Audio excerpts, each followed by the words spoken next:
Aesop's Fables by Miles Kelly, The Mice and the Weasels. The mice and the weasels were sworn enemies, and there came a time when things got so bad that they went to war. They had fought battle after battle, but the mice always came off the worst, with many being killed and eaten by the weasels. At last, the mice realized that they were near to being defeated once and for all, so they called a meeting to discuss if there was anything that they could do that they had not already thought of to avoid disaster.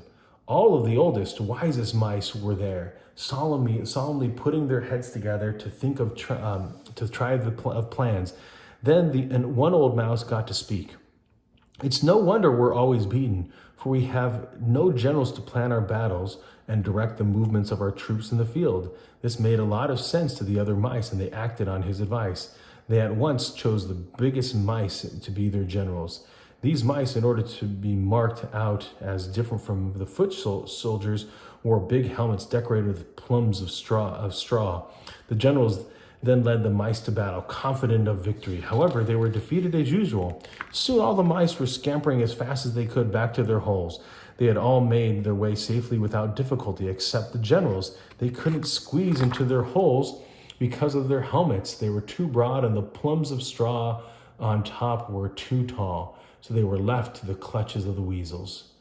The moral of the story is, greatness carries with its own dangers and punishments.